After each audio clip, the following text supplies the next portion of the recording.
Hey class, we're going to start our physics unit on motions and forces.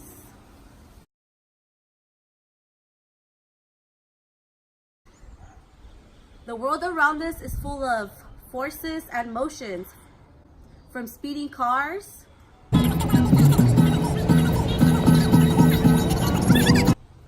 to the blood inside our body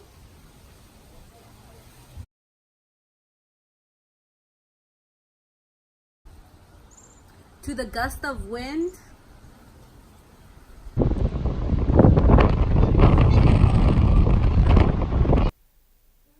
and even a game of bowling.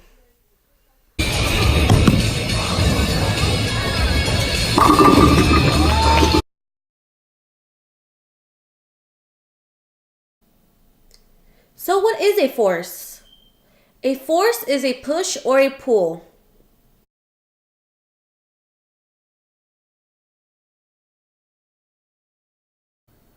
So for example, when wind pushes a sailboat through the water, it is exerting a force.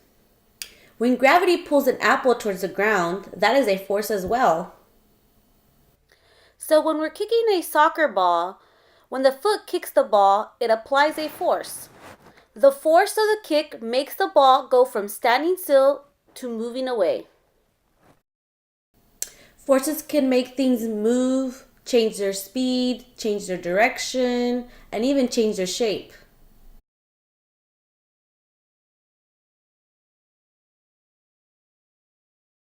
So for example, when we are bouncing a basketball, as the ball strikes the ground pushes against it. The force of this push causes the ball to change direction and bounce up again. The force exerted by the ground causes the ball to move in a new direction. So if you drop a pencil, it falls to the floor. It is being pulled down by an invisible force called gravity.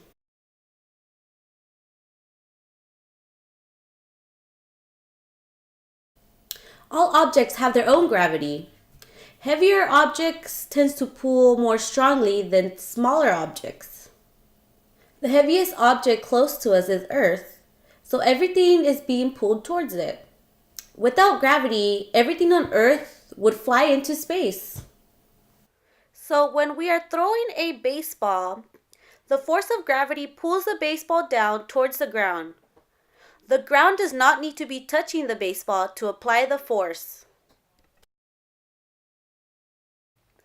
Here we see the baseball accelerating as it's being thrown up. Once the ball reaches its maximum height, the ball accelerates down. The baseball goes down because gravity is pulling it towards the ground.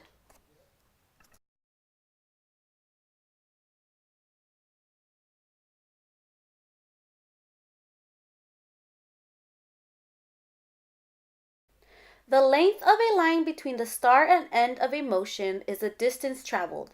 The time you take to travel this distance depends on your speed. A force can make something go from standing still to moving slowly. This is called acceleration.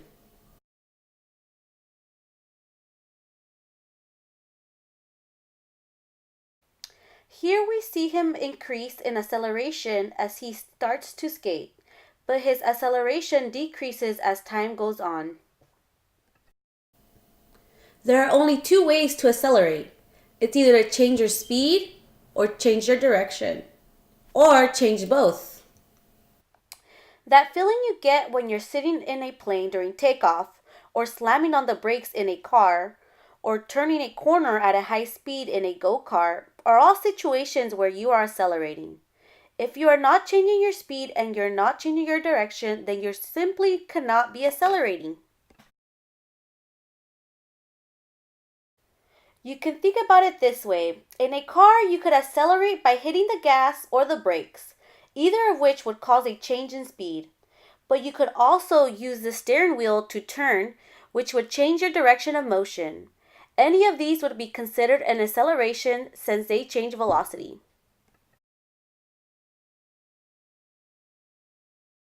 When two forces slide against each other, a force called friction makes them stick together.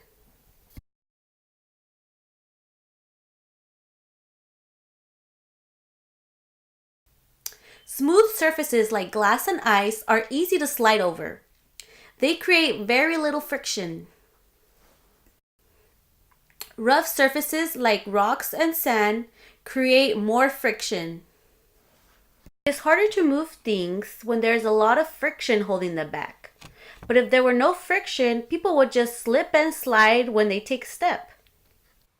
Here we see very little friction holding him back, so he is able to run full speed.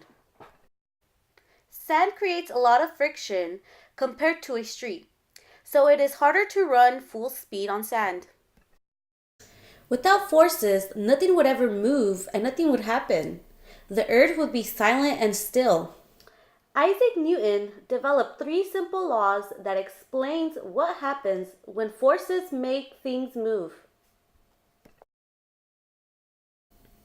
Newton's first law simply states that something cannot start or stop or change directions all by themselves. It takes an outside force acting on it to cause such a change.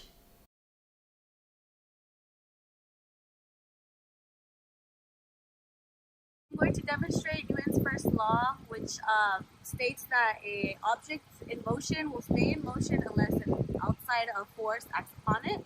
So I'm going to show that by putting this on top of my car, and while I'm driving, I'm going to brake to show that this item will continue staying in motion.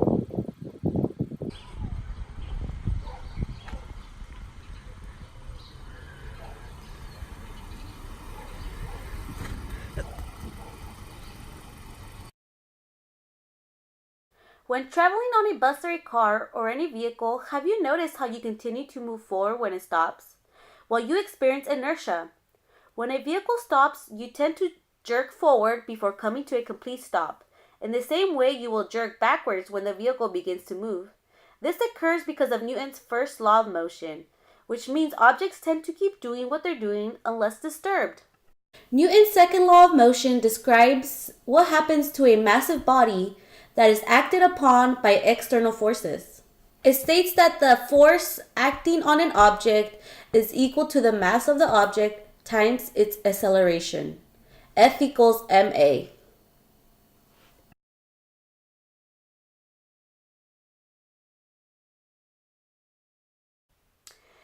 Here, the mass of the older girl is more, so therefore the little girl has to apply more force to move her. Here we see the opposite. The mass of the little girl is less, so therefore the older girl applies a less force in order to move her.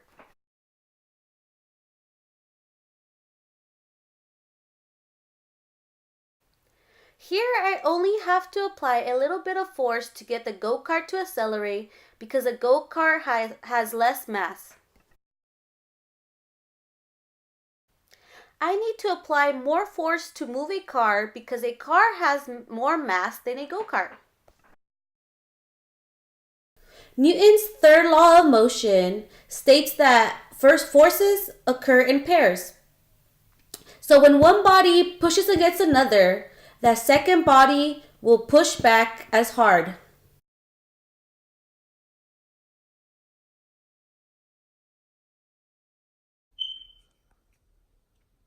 Okay, so when we're thinking about Newton's third law of motion, think about a time when you sit on a chair.